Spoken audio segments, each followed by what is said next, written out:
agora nós vamos falar a respeito do acesso das zonas rurais à conectividade, elemento fundamental para a adoção de tecnologias em larga escala, redução de custos, agilidade nas operações de campo. É hora de discutir os desafios e os caminhos para tornar o agro mais conectado. Na moderação dessa conversa, nós vamos ter o Rafael Wallendorf, que é repórter da Globo Rural e do jornal Valor Econômico em Brasília. Rafael que vai estar conosco fazendo essa mediação, e o Rafael vai subir aqui ao palco agora. Seja muito bem-vindo.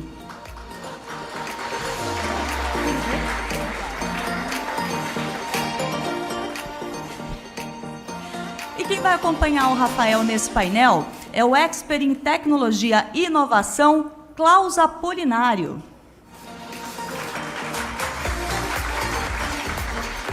Bem-vindo, Klaus. No Bradesco, o Klaus participou desde o início da criação do EAgro, braço digital do banco para as operações relacionadas ao agronegócio. E a nossa próxima convidada é a presidente do Conecta Agro, Ana Helena Andrade, profissional com anos de experiência e atuação na indústria de maquinários agrícolas. A Ana, que desde o ano passado é responsável pela associação, que tem o objetivo de estimular o uso de internet no campo. Um trabalho muito importante. Ana, seja bem-vinda. E a próxima convidada desse painel vem de Brasília. É a Renata Miranda, que é secretária de Inovação, Desenvolvimento Sustentável, Irrigação e Cooperativismo do Ministério da Agricultura e Pecuária.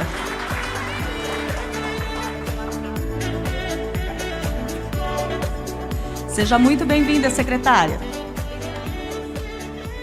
E para contribuir mais com esse painel, nós vamos agora até o Paraná, nos conectar com o produtor Paulo Bertolini, que está ao vivo conosco agora.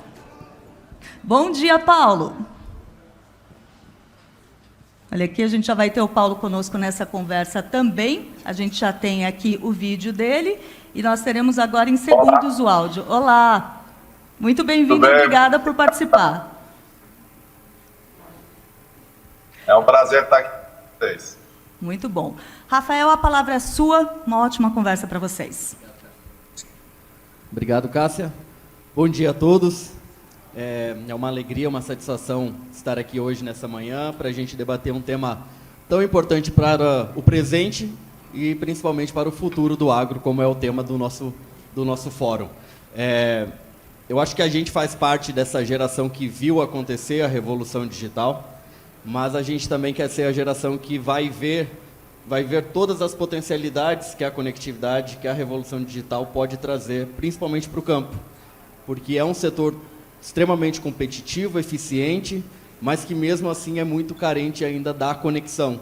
Os dados mostram, não sei se a gente vai poder comentar sobre eles aqui, mas cerca de 70% da área produtiva ainda não tem plena cobertura de internet no país. E nos basta imaginar e aqui também debater, mostrar caminhos para tentar ver o quanto de ganhos, né, econômicos, financeiros, sociais, ambientais a gente pode ter no Brasil a partir de uma cobertura maior de internet no campo. E temos esse time aqui para a gente debater justamente isso, apontar caminhos, né? Muitas ações estão em curso e é sobre isso que a gente quer falar aqui hoje.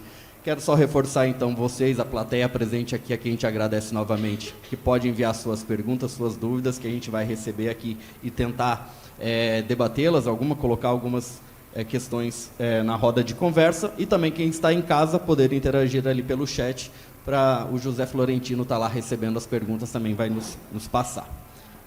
Quero começar a conversa aqui, então, chamando a secretária Renata Miranda. Seja muito bem-vinda e muito obrigado pela sua presença aqui hoje. Renata, por que a conectividade não avançou da forma como imaginávamos, como esperávamos, como precisávamos no campo nos últimos tempos? E o que tem sido feito a nível de governo federal para ampliar essa cobertura? Bom dia. Bom dia, Rafael.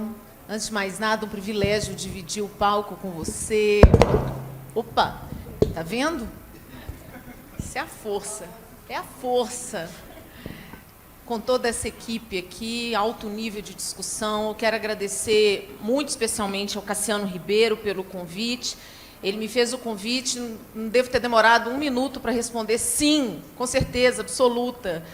E quero destacar aqui a importância de vocês terem colocado o painel de conectividade antes dos demais. Eu fiquei num impasse, né, porque a Secretaria de Inovação trabalha com mudança climática, com bioinsumos também.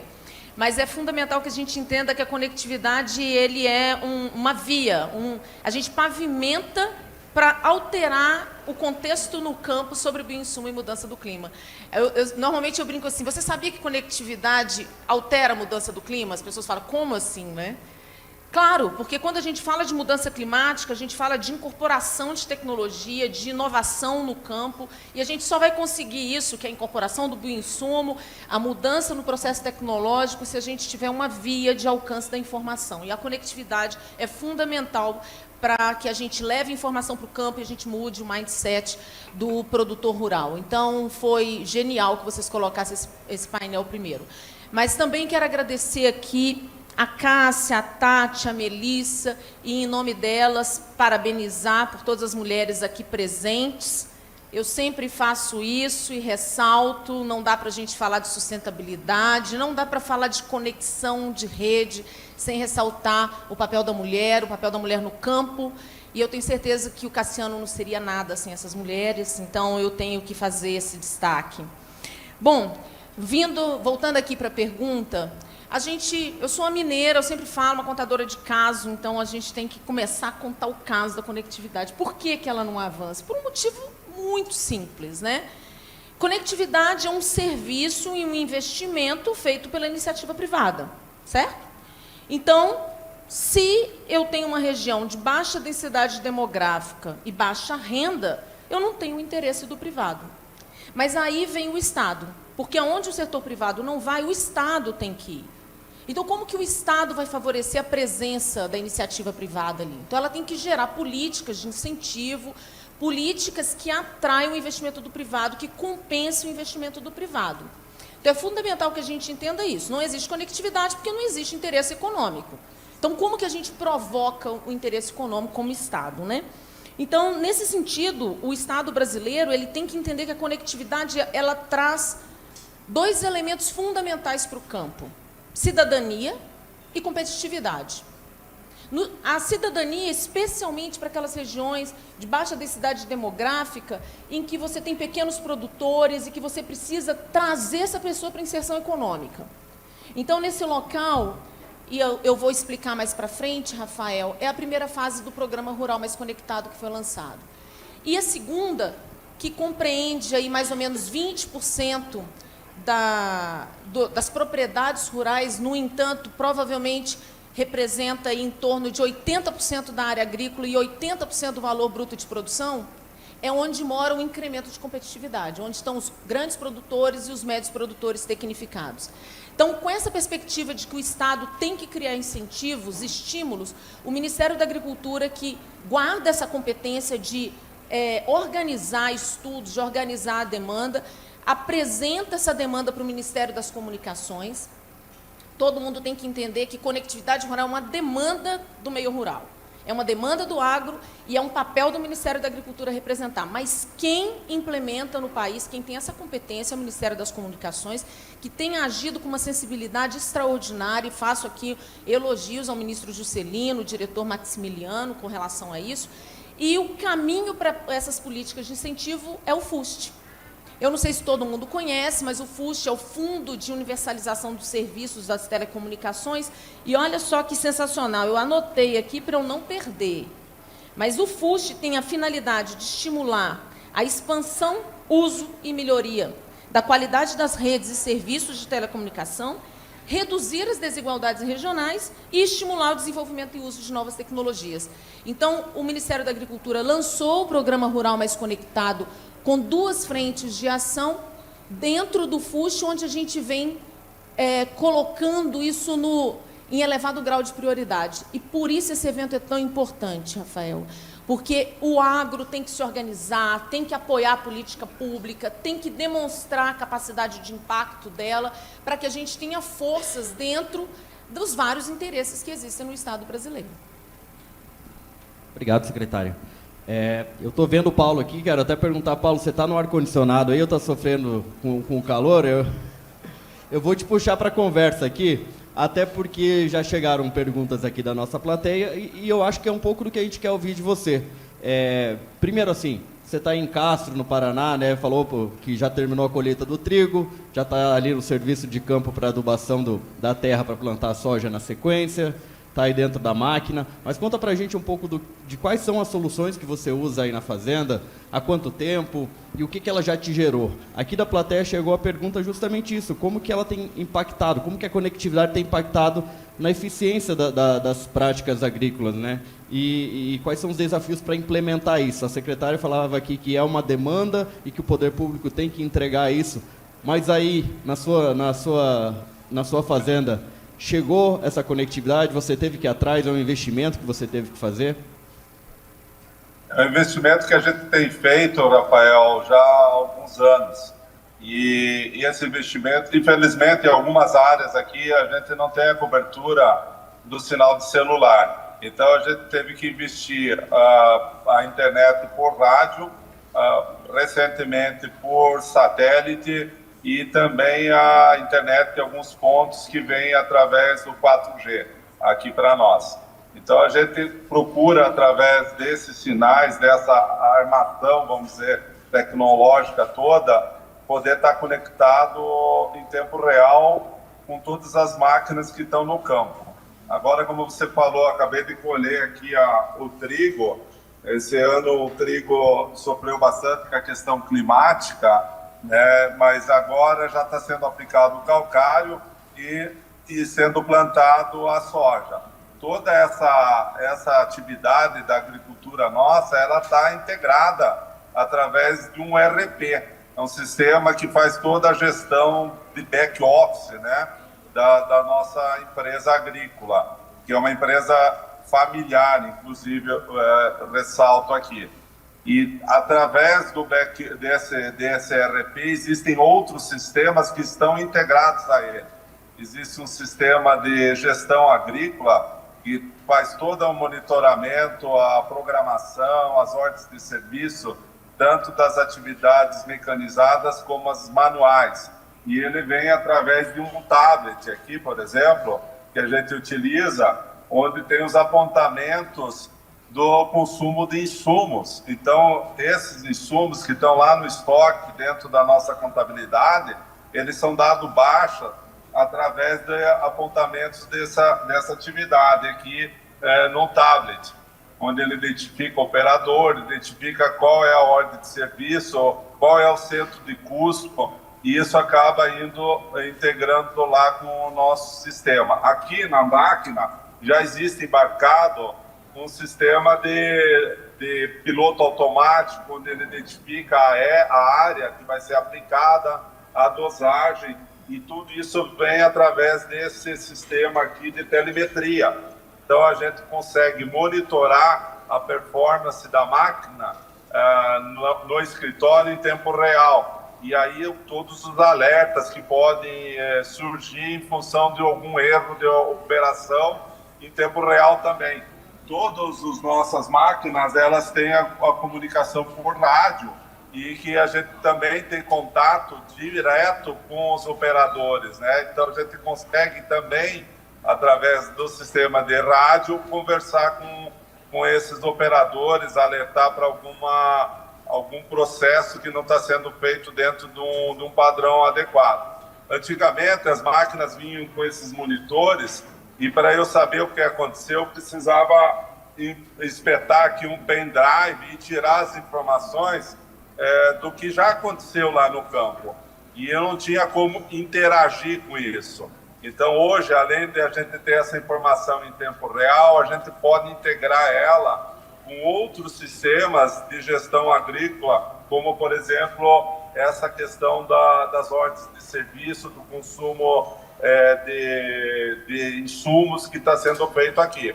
Então, o calcário que está sendo aplicado aqui, a quantidade por hectare, o operador vai dizer aqui, e imediatamente a gente está consumindo esse estoque e atribuindo o custo para cada gleba ou cada talhão que está sendo feita essa operação. Agora, o que nós Paulo, estamos mirando... eu imagino que nessa... a sua decisão passou a ser muito mais em tempo real, né? E o quanto isso trouxe? O que mudou, por exemplo, assim? Consegue aproveitar melhor, reduzir o desperdício de algum tipo de insumo? Você teve redução de custo? O que essa decisão em tempo real, gerada pelas informações que a conectividade proporciona, te trouxe? Primeiro, observação de falhas, né? Que é o primeiro objetivo aí desse conjunto de informações de telemetria em tempo real, é a observação de falhas e correção delas, né? A outra, ganho de eficiência.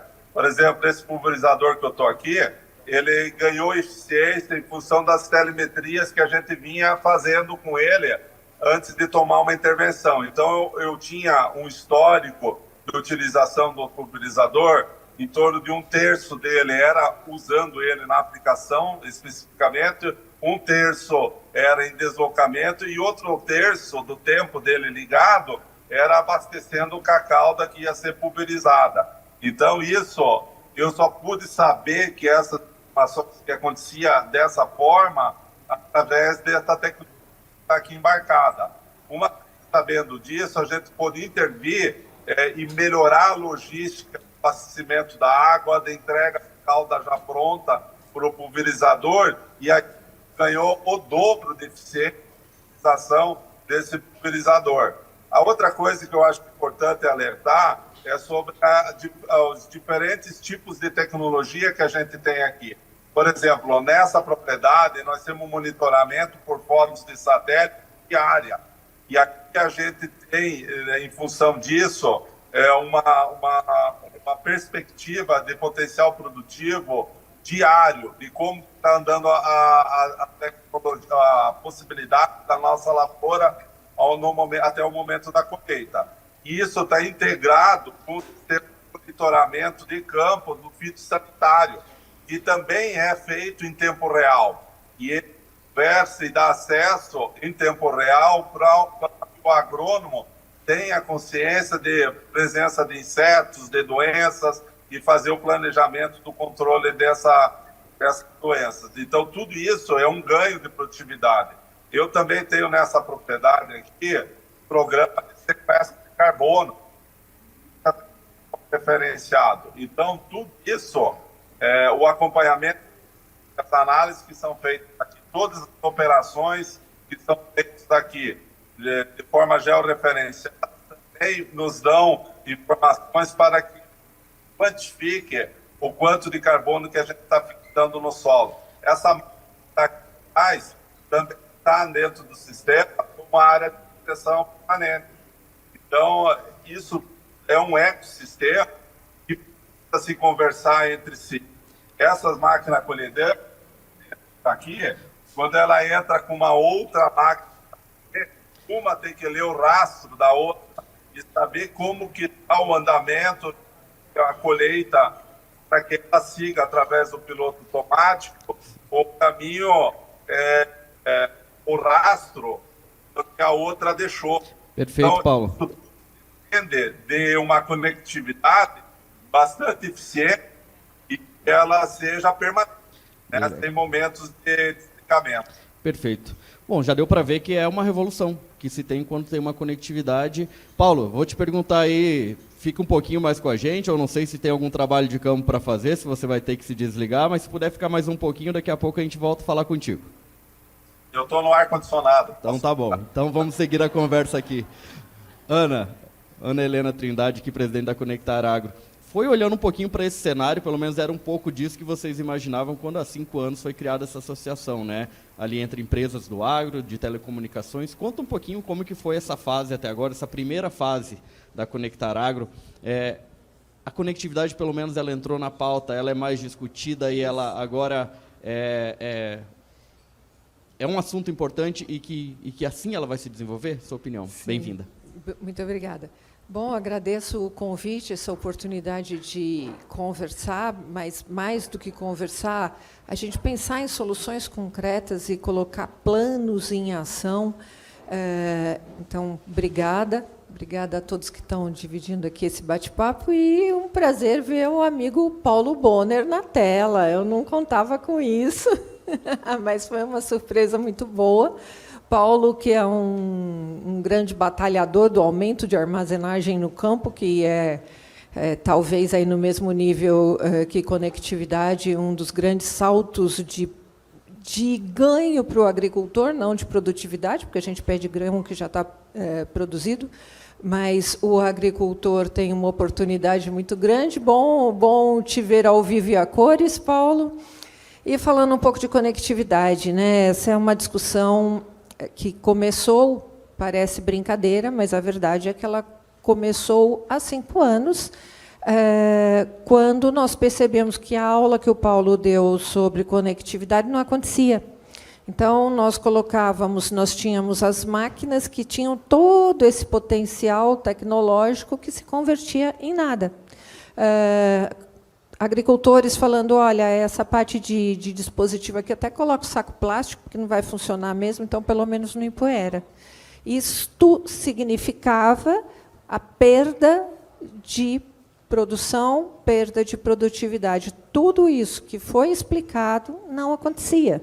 Não adiantava fazer estudos pré-plantio de talhão, característica do solo, característica do relevo, para colocar aí, instruir o trator para se comportar, para ter a maior produtividade, porque quando o trator saía da sede, ele perdia a conectividade, então não tinha como entrar essa questão do tempo real, que é apontar, a rota está errada, tem que ter alterações que aconteçam no momento que ela deveria acontecer. A PayNet, que a gente falava, que o Paulo descreveu muito bem, permitia que, no fim do dia, ao retornar para a sede, se percebesse o que tinha acontecido errado, como foi, mas aí já estava feito. Então, nós, do setor de máquinas e dispositivos, começamos a ter essa discussão que transcende um setor. Não é só, olha, trator, colheitadeira, máquina autopropulsada.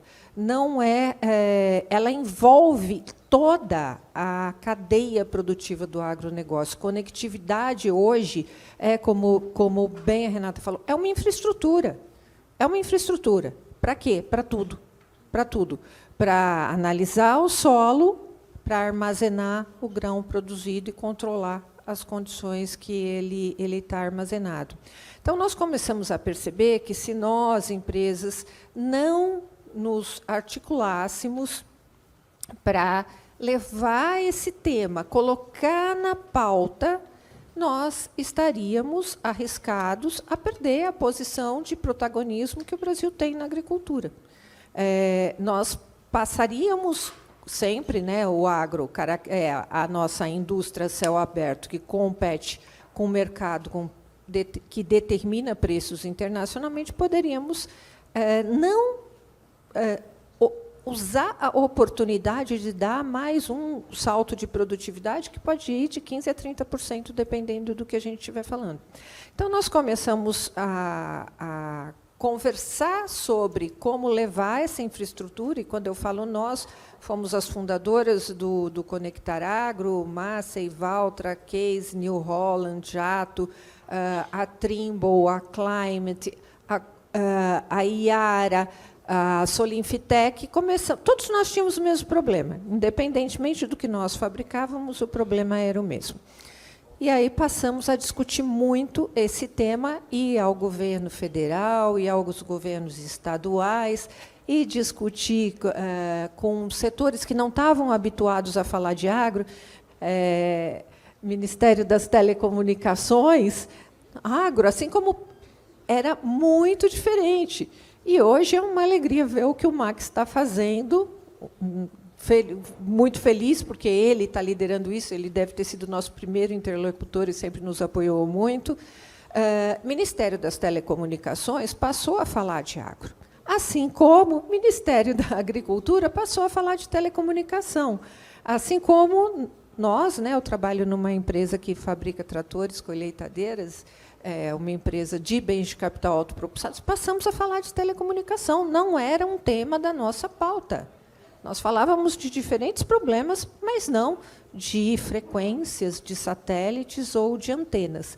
Então, o Conectar Agro teve esse papel de juntar empresas com o mesmo problema e buscar transformar este problema, que não é do setor privado, é do país, ele passa por a condição de vida do agricultor. O agricultor, a gente tem que sempre lembrar e louvar que trabalha 7 dias por semana, que está distante da cidade, que os trabalhadores rurais não têm acesso aos mesmos cursos que nós temos, que fazemos online, que as escolas que estão no campo estão trabalhando com lousa verde, giz branco, às vezes com várias turmas, né, várias séries na mesma classe. Então, a gente começou a trazer isso. E eu acho que foi um tema que, hoje, eu fico muito feliz de ver quantas vezes e em quantos eventos esse tema passou a ser debatido. Ainda acho que a gente precisa concretizar, transformar o debate em políticas privadas, políticas públicas que nos tragam um índice de conectividade maior. Mas, certamente, andamos muito. Na velocidade do digital, quando tudo é muito rápido, quando a gente olha para trás, o FUST não era usado, foi reformulado nesses últimos 5 anos. A partir desse ano, ele é um programa que já desembolsa e já está conectando pessoas. Quando a gente olha o leilão do 5G, o leilão do 5G trouxe, em contrapartida para as empresas que ganharam o direito de explorar a frequência de 5ª geração, a obrigação de conectar áreas remotas com 4G, 700 MHz. Esses são temas que entraram na pauta, e eu acho que, institucionalmente, eu destacaria esses 2 aspectos. Mas ainda muito há que se fazer. Perfeito. Obrigado, Ana. E mesmo nesse ambiente de extremo desafio, de um país pouco conectado ainda na área rural, uma empresa quis se dedicar especificamente, exclusivamente, a um negócio 100% digital, que é o EAgro. Klaus Apolinário está aqui, que é do EAgro. Nos conta um pouquinho, então, sem conectividade não vai ter o negócio digital. Como que vocês pensaram esse ambiente ao criar a empresa? Mas hoje já, quais produtos vocês oferecem também? Como que é o trabalho de vocês? Perfeito, Rafael, bom dia a todo mundo aqui do painel, a todo mundo que está aqui, muito obrigado pelo convite. O EAgro, ele surgiu de uma iniciativa do Bradesco, né? É o braço digital do Bradesco, e, antes de tudo, eu quero falar que, como um profissional de tecnologia, isso aqui, escutar ele falar isso é música para os nossos ouvidos, né? Onde a gente conseguiu chegar. Mas isso representa uma parcela muito pequena ainda de todo o nosso universo de produtores. Durante o período, quando a gente foi provocado a fazer alguma coisa para o agronegócio, a gente fez uma pesquisa em campo, né? E todos eles falaram que precisava de conectividade e que gostariam de ter coisas digitais. E que, muitas das vezes, eles têm o acesso dentro de casa, a esposa faz a compra online, o filho joga online, mas ele quer o acesso no campo, onde ele está trabalhando no dia a dia. Então, a gente entendeu que tudo isso é um processo de mudança cultural, né? Não só do produtor, como da indústria, como do governo e da iniciativa privada, para conseguir trazer isso para o produtor rural. Olhando para isso, então, a gente começou a trabalhar na construção de facilitar a vida do produtor rural. Você falou que gosta de contar algumas anedotas, eu também gosto. Uma das nossas entrevistas que a gente fez com o produtor, ele falava assim: eu tenho que dirigir 400 quilômetros para chegar no meu banco para fazer o primeiro pedido de crédito. Daí eu vou voltar para minha casa, no dia seguinte eu tenho que voltar lá, e daí eu chego no banco, o banco abre às 10, o cartório fecha às 11, eu tenho que voltar para casa, daí eu volto para o banco. Então, assim, era pelo menos uma semana que ele levava para fazer um pedido de crédito. Esse foi o primeiro foco nosso, né? Olhando o que a gente vai fazer para esse produtor, como que a gente vai melhorar a vida dele. Nos primeiros testes que a gente fez do produto, a gente trouxe alguns clientes e ele falou assim: mas quando que eu vou ter que ir no banco? A gente falou assim: não, você não vai ter que ir no banco. Você vai tomar uma CPR 100% online. Quando a gente falou isso para ele, falou assim, eu posso fazer do sofá da minha casa? Eu falei assim, não, você pode. Então, assim, foi uma coisa que brilhou os olhos dele. Porque o crédito para o produtor não é tomar um empréstimo, mas é uma ferramenta de trabalho, é o dia a dia dele. É o que ele faz para conseguir fazer um investimento, para conseguir fazer toda a parte do cultivo dele. Então, a gente começou a criar esse produto, fazem aproximadamente 18 meses que a gente começou a criar. Ele está no mercado há 6 meses. A gente já tem clientes refazendo o processo de crédito conosco, que foi uma surpresa nossa. E quando a gente levou isso para eles, a gente começou a olhar outras necessidades. Né? A necessidade de levar produtos para esse cliente que ele não tem acesso hoje, ou até mesmo levar informações que ele não tem acesso hoje. E quando a gente fala do campo, o mais engraçado é, se eu estou no campo e teve uma variação na Bolsa de Chicago, no preço da soja, eu não vou saber. Eu só vou saber quando eu vou chegar em casa ou quando eu for na cooperativa.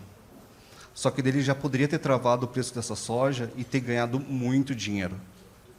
Né? Isso a gente vê. Ou se vai ter uma chuva e ele está fazendo irrigação e ele não precisava irrigar, ou se vai ter uma seca e ele precisa irrigar antes dessa onda de calor para não danificar a semente dele. Então, tudo isso, a gente começou a criar um arcabouço de dados para conseguir levar essa informação para o nosso produtor, através de insights, não só fazer um chatbot que responde algumas perguntas, mas ser proativo e levar essa informação para o cliente, para ele conseguir ter essa informação em tempo real e até eu falar assim, olha, o preço do insumo está mais barato e o preço da soja subiu. Como que eu consigo te dar essa vantagem competitiva? Só que isso, ele está lá no meio do campo, ele não consegue ter essa informação naquele momento quando baixou o preço da soja, e à noite ele já não vai mais conseguir ter. Então, a conectividade 100% é uma coisa que faz o negócio depender 100% da conectividade, porém a gente está trabalhando e querendo mudar isso para o cliente. Hoje, o produtor ele não vai precisar de uma transformação digital. Ele vai precisar de uma nova forma de trabalhar digitalmente. Porque você não consegue plantar soja remotamente. A soja tem que estar lá no dia a dia. E precisa ter alguém do lado dele. Mas essa pessoa precisa ter ferramentas digitais para conseguir entregar o produto, para conseguir facilitar a vida dele e fazer com que o tão falado omnichannel seja uma realidade na vida do produtor rural, que é a necessidade dele. A necessidade dele não é só ter um aplicativo que fale para ele alguma coisa, mas sim ter todo um ecossistema, como o Paulo falou, para fazer isso acontecer. Zé Claus, e uma pesquisa recente mostrou que nessa experiência de tomada de crédito, principalmente, o produtor ainda valoriza esse contato físico, né, contato pessoal, ter conhecimento, quem é a pessoa que está ali lidando com ela diretamente. O que você acha que vai mudar nessa experiência? O que precisa a experiência digital ter de diferente, de se mostrar eficaz, para mudar essa cultura no produtor? Você até falava que acha que vai ser uma forma híbrida de se trabalhar, ele não vai virar totalmente digital. Mas como que é essa cultura? O que esses serviços digitais precisam fazer na experiência com o produtor para criar essa nova cultura? Nos últimos 2 anos, você vê muitas e muitas startups surgindo no mercado, agri-fintechs e tudo mais. Só que o produtor ele é desconfiado. Ele não vai fazer, ele vai perguntar para o vizinho dele, ele vai perguntar para a cooperativa o que aconteceu, se tem alguém para indicar para ele. E nomes fortes, eles trazem essa confiança. Mas não adianta ter um nome forte só. Precisa ter alguém lá na ponta, mostrando para ele e dando a confiança para esse produtor que vai acontecer. Né? Isso já é uma prática comum no mercado. Hoje, quando você vai ver de crédito rural, existem diversos assessores Brasil afora que têm esse papel de confiança com o cliente. E a gente está trazendo a ferramenta para isso, para entregar na mão desse assessor, entregar na mão para essa pessoa que confia no produto, que o agricultor confia nele, e usar o nosso produto. Ele vai ter a facilidade do digital, usando nossa ferramenta e atendendo aquele produtor. Então, a gente tenta unir as duas coisas para conseguir entregar a velocidade, uma boa taxa para o cliente e a confiabilidade lá na ponta. Perfeito. Secretário Renato, vamos voltar aqui um pouquinho. A senhora abordou ali no início um pouco do cenário que vocês pegaram, os primeiros trabalhos estão sendo feitos, citou o Programa Rural Mais Conectado, lançado recentemente. Queria que explicasse um pouquinho o que ele leva efetivamente, como que é a questão também do uso do FUST ali para financiamento, né, de torres, para onde isso é levado, e também hoje ele está no norte e nordeste do país. Existe um plano de se levar para as outras regiões, e ele atinge o pequeno, o grande, qual que é o público dele, como que ele funciona de uma forma geral? Muito obrigada pela pergunta, Rafael, que é super interessante e importante que todos entendam, para vocês entenderem a importância dessa movimentação, dessa concertação de todos os atores envolvidos, né? O Rural Mais Conectado, ele trabalha para a gente conseguir a cobertura total, por óbvio. Então, se hoje estamos falando entre 23%, 30% de cobertura, a gente sabe que se a gente alcançar 48% da cobertura nacional, a gente tem um incremento de 4,5% do valor bruto de produção, o que alcançaria aí uma ordem de 50 bilhões de reais. E se a gente chegasse a uma cobertura de 90% de cobertura, a gente estaria falando de mais de 100 bilhões de reais. Por causa disso tudo que foi dito aqui, né? Por causa do Paulo trabalhando lá, reduzindo o custo, aumentando a competitividade e tudo mais. Então, o Programa Rural Mais Conectado tem em vista isso. Só que entendendo que nós temos perfis diferentes de produtores, e se você tem perfis diferentes de territórios, você tem que falar de perfis diferentes de tecnologia e de impacto. Então, ela é baseado praticamente em duas estratégias. Essa primeira estratégia é a que está em curso agora, porque tudo também vai dentro do movimento que tem a ver com as estratégias do Ministério das Comunicações e do FUST. Então, hoje a gente está trabalhando com um recurso que é do pequeno produtor, é o recurso que trabalha com aquela região de baixa densidade demográfica, com baixo IDH, e, para isso, nós elegemos mais de 2.300 localidades de vilarejos, pequenas localidades no Nordeste e Altamira. Porque, nessa região, 70% das pessoas dependem hoje do Bolsa Família. Então, nós estamos falando de reter o jovem no campo, a gente está falando de gerar empregos para as mulheres, nós estamos falando de pegar essas pessoas que têm vocação para a agricultura e inseri-las na economia, dando dignidade a essas pessoas. Então, essa foi a primeiríssima fase, que a gente trabalhou com recurso reembolsável. E aí, para são linhas de crédito específicas no BNDES, em que a gente consegue capturar a atração dos pequenos provedores de internet. Aí eles vão conseguir linhas de crédito a 1% mais TR mais risco, 15 anos para pagar. E a gente precisava ainda fazer um ajuste, e foi importante aquele movimento que fizemos na CNA, junto com o ministro Juscelino, conseguimos isso, porque, a princípio, vocês vejam como é importante. Conseguimos a linha de crédito, conseguimos juros super diferenciados no mercado, porque você atrai o privado, só que estava restrita a tecnologia de alto custo. E aí não adianta, você não consegue atrair o privado. Você tem que imaginar que é mais ou menos assim, a tecnologia por fibra custa R$ 62.000 por quilômetro. Se você fizer por rádio, é 1.500.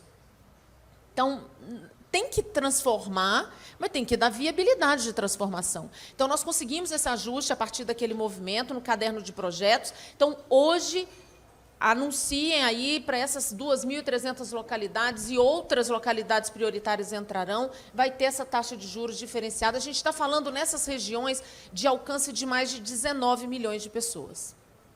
É muita transformação, né? Você imagina o impacto social e econômico. Então, nós vamos continuar trabalhando dentro dos limites do valor reembolsável no BNDES, para que a gente alcance mais municípios que têm esse perfil. Agora, para o outro perfil, que corresponde a 80% do valor bruto de produção, como o Paulo, que precisa de tecnologias de ponta para trabalhar, tem um projeto chamado Torres Rurais, que está pronto, está encaminhado lá para o FUST, que precisa desse ambiente de priorização para ele alcançar os recursos não reembolsáveis. A gente está falando de mais de 2 bilhões disponíveis hoje para... É isso, não é, Ana? E que a gente vai trabalhar numa primeira fase para a gente alcançar esses 48% de cobertura. Então, nesses 48% de cobertura, a gente está falando de colocar antena para a distribuição dessa internet em torres já existentes. Então, nós vamos pegar essas torres existentes e vamos revitalizá-las, vamos fazer upgrade de tecnologia, e, com isso, a gente já consegue fazer esse salto, dobrar praticamente o índice de cobertura. Mas é super importante ressaltar o que o Klaus colocou aqui, A conectividade, eu volto a falar, ela é estruturante, ela não resolve, porque nós precisamos ter todo esse pacote tecnológico embarcado, pronto para acessar o produtor. Então, nós precisamos ter os serviços digitais prontos, nós precisamos ter as capacitações até digital, e temos aí, graças a Deus, aí, todo mundo preparado para isso, CNA com uma série de cursos, Embrapa e tantas outras instituições já com esses cursos prontos para a gente levar. Precisamos fomentar os ecossistemas de inovação, ter esses distritos tecnológicos que conectam pessoas, serviços, para que a gente inclua a inovação tecnológica no dia a dia dos produtores rurais. Então, está dividido nessas duas fases, e precisamos publicamente do apoio de vocês para o Programa Rural Mais Conectado, para que a gente, como Conectar Agro fez, a ABAG, CNA, nós temos a carta de manifestação de apoio para que a gente ganhe importância sobre a destinação desse orçamento. Tem que ganhar prioridade lá, né? Senão não vai acontecer. E, Paulo, você está nos esperando aí para falar. Eu queria que você falasse rapidamente. A secretária citou aqui que tem diferentes tipos de tecnologia para diferentes tipos de público. Você aí tem uma alta tecnologia, mas mesmo assim você contou que não é só um tipo de internet que você tem aí, né? Você tem rádio, celular, tem satélite. E mesmo assim, voltando ao jargão aí que o agro não para, algum momento você ainda teve que parar por causa da sua internet aí? Eu tenho uma equipe que tem de TI, de infraestrutura, para dar manutenção dessa infraestrutura toda que eu tenho. Você falou que o agro não para, eu completo essa frase: o agro não para e o agro não. Então, a gente tem que estar com uma estrutura bastante ativa para que toda essa tecnologia possa ser utilizada, né? Que a gente possa confiar nessa infraestrutura que a gente colocou aqui.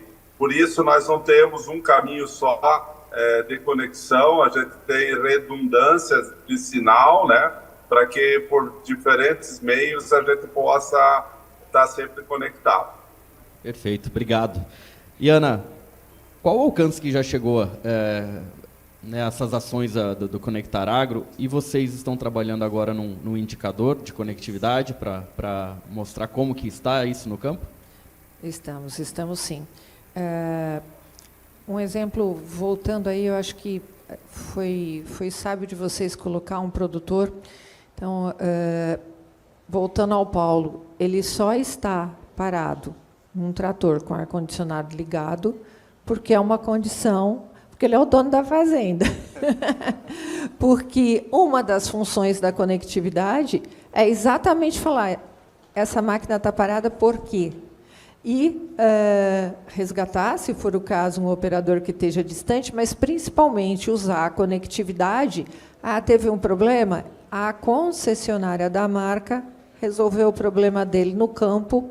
Outro exemplo prático de como a conectividade impacta.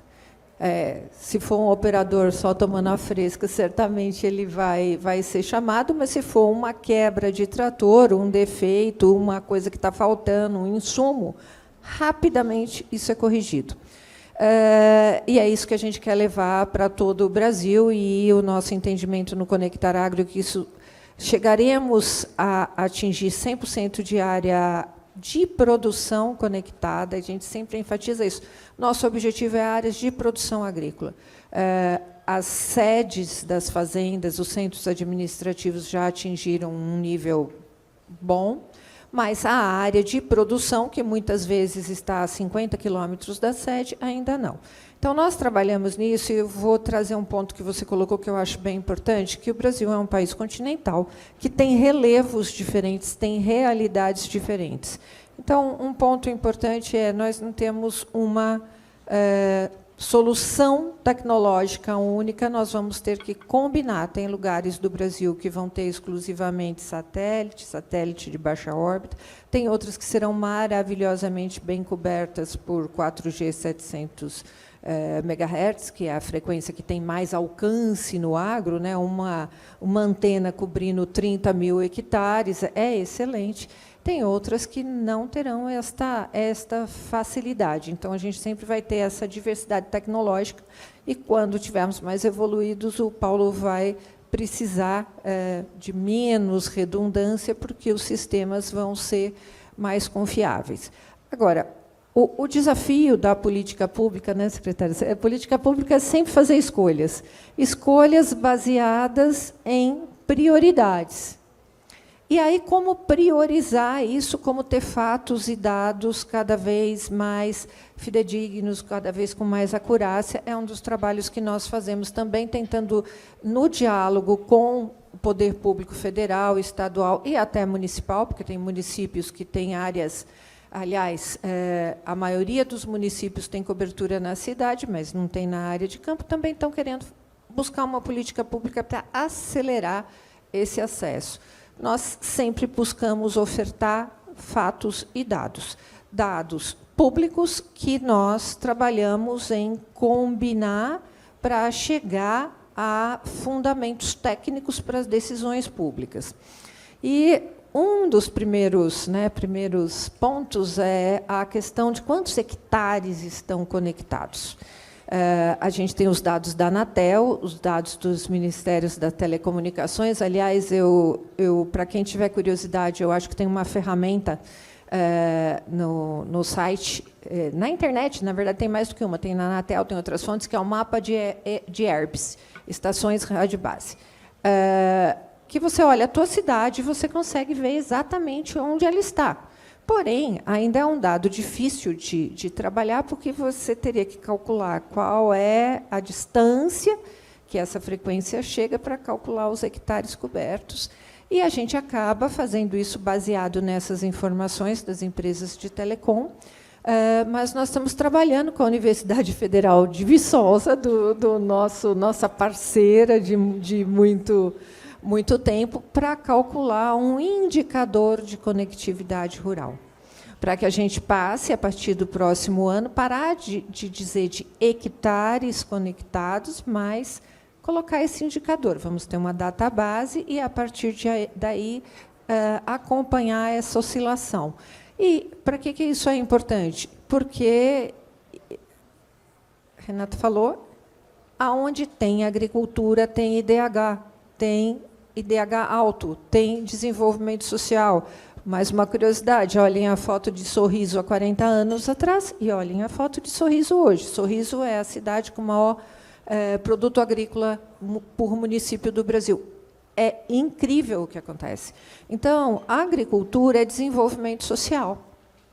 E aí, com o indicador, nós conseguimos comparar indicador de conectividade rural com o índice de desenvolvimento humano e aí suportar as políticas públicas para tomada de decisão. Sempre vai estar trabalhando com recursos escassos, temos que alocá-los onde há maior necessidade e maior potencial de retorno. E aí, se você me permite um minutinho a mais, juntamente com a Universidade Federal de Viçosa, nós estamos fazendo também um trabalho para que a conectividade, não basta telecomunicação para mensagem, isso é ótimo, para fazer vídeo com a família é ótimo também, mas nosso foco é aumentar a produtividade agrícola. Então, é preciso saber utilizar esta infraestrutura para acessar bens e serviços e as coisas, né, da internet das coisas, para aumento de produtividade. E aí a gente tem com a Universidade de Viçosa agora uma experiência muito interessante, que é levar a tecnologia digital para 2 produtores de pequena escala, porque os produtores de grande escala, esses já se resolvem, têm acesso, têm dados, mas os de pequenos não. Então, nós estamos trabalhando, primeiro, vamos ter um indicador, sim, mas vamos ter também uma validação do que é aplicável para produtores de pequena escala para fazer o segundo passo. Tem a telecomunicação, mas tem a educação para a agricultura digital. Que legal, porque é essa base, são esses dados que vão chegar até Brasília e fazer essas políticas virarem prioridade, né?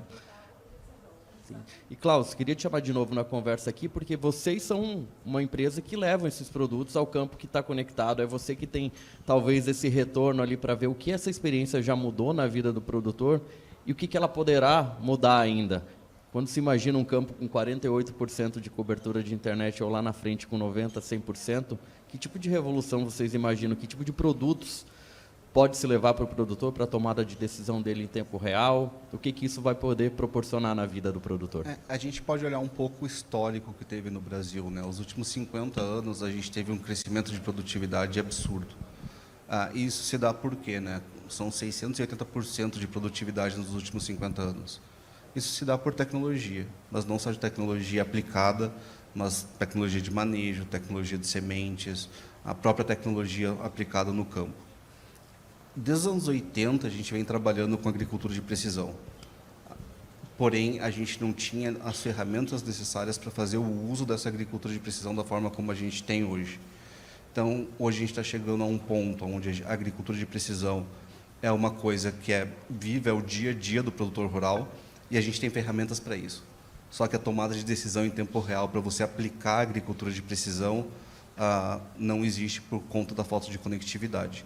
Com a conectividade maior, eu já vi equipamentos que fazem compra de mercadoria em tempo real no campo para não parar, para você ter sempre um processo de just-in-time. Eu já vi compra de defensivo, compra de insumos, máquinas autônomas. Eu só consigo ter uma máquina autônoma no campo quando eu tenho isso acontecendo conectado com todo o resto da fazenda. Da mesma forma, eu já vi produtores que conseguem receber acesso à informação em tempo real para conseguir mudar a semente que ele vai plantar naquele momento. Porque a densidade do solo e a umidade do solo estava diferente naquele momento, e a inteligência artificial foi lá e falou assim, nesse tipo de solo, com essas características, você pode usar esse tipo de semente que você vai ganhar uma produtividade X. Então, isso vem acontecendo no dia a dia. O arcabouço que a gente criou, falando um pouquinho do agro, é para conseguir oferecer isso ao produtor. Quanto mais conectado ele estiver, mais fácil a gente consegue oferecer isso para ele. E mais fácil a gente consegue coletar dados de acordo com a disponibilidade do dado e o de acordo do produtor, para conseguir devolver isso para ele de uma forma de informação. Não só dado que a máquina coleta e ele não sabe o que é aquele bando de numerozinho, né? A cada exemplo a gente se impressiona mais e fica imaginando o que isso realmente pode causar no campo quando tiver uma cobertura mais ampla. Bom, mas a gente também está com o pessoal de casa que está acompanhando online. O nosso colega, o jornalista José Florentino, está acompanhando ali a sala virtual. Vamos chamá-lo aqui para ver, Zé, o que o pessoal está querendo saber dos nossos painelistas, qual é a dúvida que está surgindo por aí. Bom dia, Rafa. Bom dia, pessoal. Eu acho que tem mais de 40 pessoas já conectadas com a gente. A maioria deles estão ainda com a câmera fechada. Até vou reforçar o convite para que o pessoal ligue a câmera para participar com a gente aqui, para mostrar o rosto.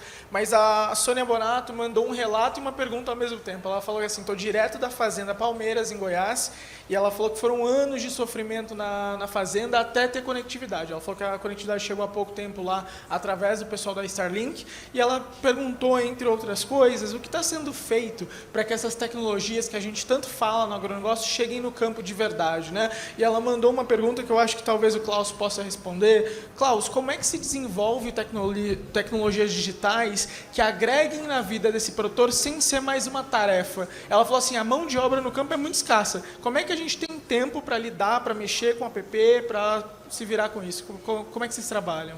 Perfeito. Uma coisa que eu sempre falo para o meu time é o seguinte: o produtor, quando ele acorda de manhã, vai tomar um café na varanda dele, ele olha para a produção, ele sabe quantas sacas tem lá, quanto que ele plantou, quando que ele vai colher, o que ele precisa colocar, qual que é a temperatura que vai fazer. Isso já é uma cultura dele. Ele não precisa ficar sentado na frente de um app ou de um computador batucando informação lá dentro, né? Hoje em dia, a gente consegue coletar dados de forma inteligente para prover informação para ele, sem que ele tenha um trabalho adicional, e sim que a ferramenta venha ajudar ele no dia a dia, buscando dados, como eu falei, de solo, de meteorologia e das próprias máquinas que ele usa no dia a dia, provendo essa informação e ele usar a solução para uma tomada de decisão, e não como um novo trabalho que ele tem que fazer quando ele chega em casa no final do dia. Chegaram também algumas perguntas aqui, eu também tinha separado, quero fazer uma para a secretária e uma para a Ana. Secretária, tem questões levantadas aqui sobre como a produção de dados ela pode ser importante ali, tanto para a questão de crédito de carbono, como para as metas ali de ESG. Eu digo também quanto a como a Europa e outros mercados exigentes têm cobrado informações do Brasil, o que a conectividade, como ela pode ajudar nesse tipo de comprovação. E um tema que a senhora também falou no início do painel, que está totalmente ligado com mudanças climáticas. Então, a conectividade ela ajuda tanto nessa questão de solução de mudanças climáticas, ou seja, levar informação por assistência técnica digital, quanto ela pode ajudar na outra ponta da gente, de tudo aquilo que já é feito no campo, conseguir ser comprovado com dados críveis. Essa é mais uma grande justificativa de impacto para o investimento na conectividade, né, Rafael? Porque a gente, às vezes, está muito associado, preocupado com a questão de custo, né? Custo de investimento, na priorização de governo, a gente pensa muito, né? Tem uma discussão muito longa sobre isso, mas a gente tem que olhar muito para essa questão de impacto, e a conectividade traz essa facilidade que o Paulo demonstrou ali, desde o pequeno, né, do produtor ali no campo, como que ele pode reduzir custos, como que ele pode usar melhor a tecnologia a seu favor para aumentar a produtividade, mas você vê como isso também afeta muito a imagem do país, como é um impacto estratégico para o país. Então, e a rastreabilidade tem esse papel, né? Ela é uma ferramenta. A rastreabilidade a gente sempre tem que lembrar que é uma ferramenta, ela está a uso e serviço nosso, a gente tem que saber como usar, mas é uma ferramenta cada vez mais de gestão tecnológica. Então, não é só uma ferramenta de gestão, nós precisamos dessa informação, como o Paulo colocou, just in time. Então, quanto mais just in time, maior transparência, maior credibilidade, maior integridade, e com isso a gente ganha a capacidade de resposta dos mercados exigentes. Então, muita gente questiona, né, por que rastreabilidade? Porque a rastreabilidade é capaz de gerar dados que melhor qualificam a produção agropecuária brasileira. Com isso, a gente consegue se livrar da narrativa que a gente sabe que é econômica, de disputa econômica, de competitividade, a gente se livra dela, porque a gente gera dados, a gente gera evidência, né, Ana? Então, nós temos que trabalhar cada vez mais nesse aspecto. E outra, agrega valor ao produto. Por quê? Porque você consegue não somente livrar a narrativa negativa, como trazer requisitos, critérios que são absolutamente positivos e distintivos, porque o Brasil tem uma série de ativos ambientais, uma série de tecnologias sustentáveis que hoje não tem o valor de comércio que tem, porque a gente não consegue incorporar isso e trazer esse poder de venda. A gente tem que lembrar, e o Paulo sabe disso, ele com toda essa tecnologia, falando de crédito de carbono e tudo mais, que é um assunto longo que a gente pode conversar um outro dia. Enquanto nós não tivermos mercado para isso, a gente não está falando de agregação de valor, a gente está falando de agregação de custo. Então, o investimento para toda essa tecnologia é fundamental, mas a gente tem que trabalhar como política pública também para que isso seja um ativo, e a rastreabilidade é fundamental. Então, eu parabenizo o Paulo com relação a essa visão de futuro dele aí, Paulo. Legal. E, Ana, a gente vê alguns exemplos, às vezes parecem um pouco mais tangíveis quando a gente fala da agricultura digital, agricultura de precisão no campo, ali o quanto que economiza de adubo, o quanto colhe mais de grão, mas tem muita aplicação na pecuária. Como que um produtor, né, um criador de gado, um avicultor, ele pode usar isso? E você falava também no pós-colheita, como que isso pode ser usado na armazenagem, tudo conectado. E depois eu quero voltar lá no Paulo também, que ele tem uma opinião sobre esse próximo passo da conectividade. Perfeito. Bom, acho que a grande dificuldade da gente falar de conectividade é isso, porque o universo é tão grande, são tantas as possibilidades de tratar o assunto, que é difícil a gente se concentrar. Sustentabilidade, Renata, eu tenho que falar disso, porque eu acho que esse é um tema que nós, brasileiros, temos que nos apossar do valor que a gente tem como cidadão.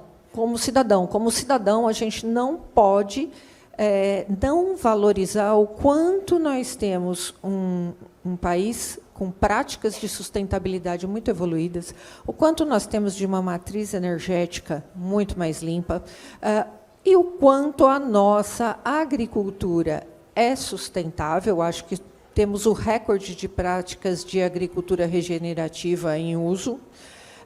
E ainda não estamos nos apossando do ativo da geração, do sequestro de carbono, da geração de valor para a sociedade mundial. Então, acho que é um dever da gente, como cidadão, ter isso em mente.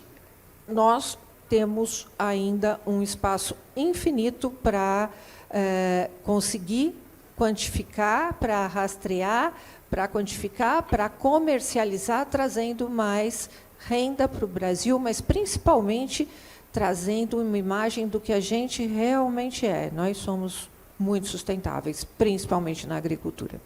E aí, a gente fala, né, eu mesma fiz o erro aqui, na agricultura. Não, nós somos na agropecuária. Quando nós falamos também de produção de proteína animal, a conectividade é fundamental também. Então, hoje, se a gente pegar aves, né, a produção avícola, ela tem que ser conectada 100% do tempo, de tal modo que se possa medir todas as fases, desde quanto as aves estão bebendo de água, quanto estão comendo, se diminuiu a frequência dos movimentos dessa ave, deve estar doente, então ela tem que ser tirada do contato com as demais. Isso vale para suínos, e quando a gente fala para gado, né, hoje a gente tem umas soluções, o gado cada vez mais passando a ser confinado, abrindo espaço para regenerar os pastos e aumentar a produção agrícola numa escala incrível, que o Brasil pode crescer somente regenerando pastos e colocando a agricultura conectada sustentável.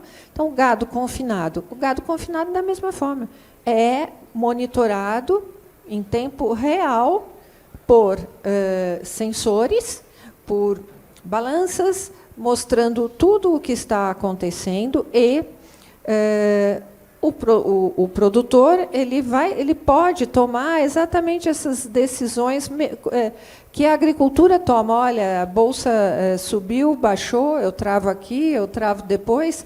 O produtor de gado também, porque ele tem hoje no aplicativo, na gestão, o quanto o gado está comendo, ele sabe que a partir de determinada fase a conversão ela declina, a conversão da alimentação em carne, em proteína, e ele sabe o preço do mercado. Então, hoje, um produtor ele tem exatamente, no momento que ele olhar, qual é o valor da sua produção, qual é o momento exato de venda.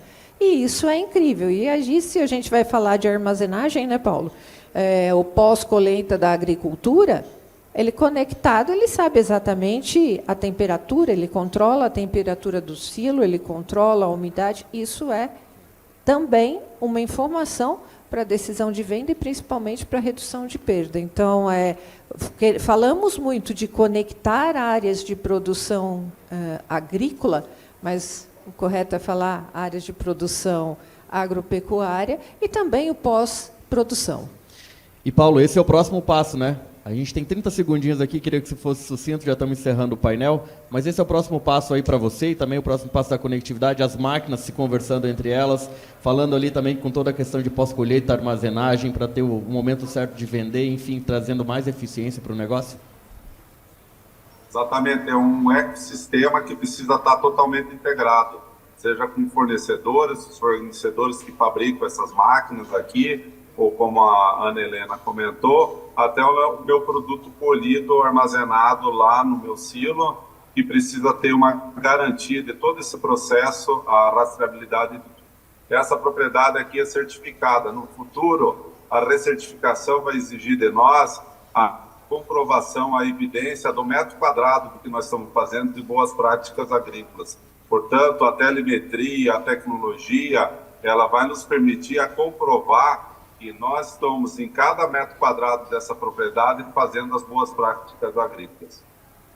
Legal. Paulo, quero te agradecer imensamente pela participação, diretamente aí de Castro. Um bom trabalho de campo para você, um bom dia, boa semana. A todos os painelistas aqui também, Ana, muito obrigado. Renata, muito obrigado. Klaus, muito obrigado. Acho que foi um painel muito rico. Tem muito o que se discutir ainda, mas o importante é que esse tema sempre continue na pauta, né, Ana? e sucesso lá em Brasília, que seja sempre prioridade mesmo nas políticas, é o que a gente torce. Klaus, também sucesso aí no EAGRO. Obrigado a todos. Fiquem aí para o próximo painel, então vamos tratar de bioinsumos.